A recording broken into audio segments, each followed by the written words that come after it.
what I want to make this clear.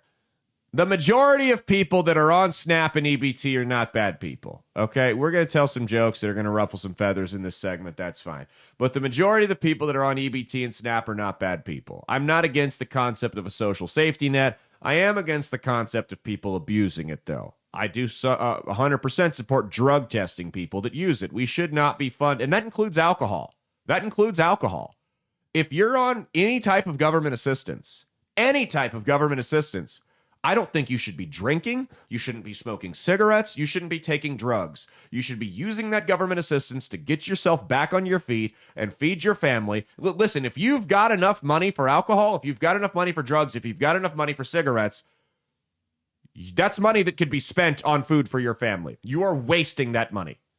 In my opinion, I don't even think you should get a card for EBT.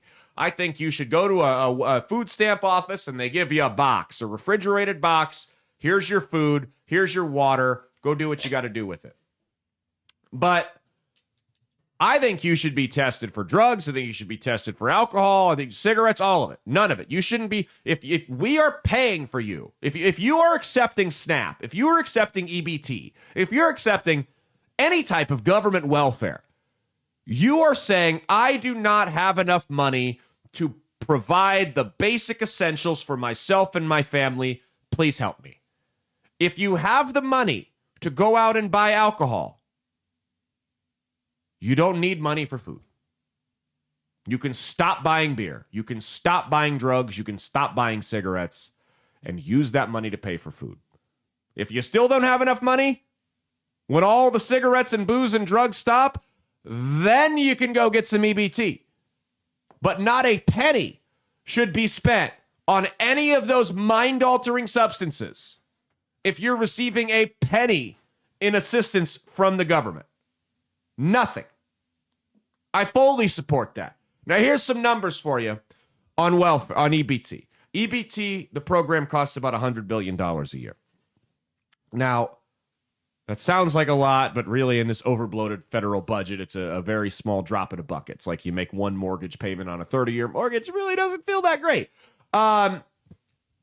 It's $100 billion a year. Now, of that $100 billion that goes out for EBT every year, 62% of the adults on SNAP that are receiving these benefits report not having held a job in the last year. Of the $100 billion, approximately 10% of the recipients are able-bodied adults without dependents. What that means is you don't have any disabilities, you're above the working age but below the retirement age, and you don't have any children. Now, 10% doesn't sound like a lot, but you got to consider that's $10 billion a year that we spend on people who have no kids, have nothing wrong with them, just don't want to work. Of that 10%, 80% of them are unemployed.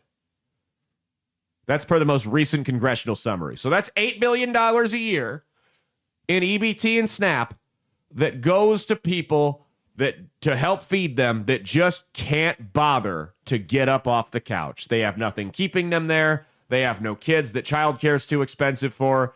They just can't get their asses off of the couch. That's a problem.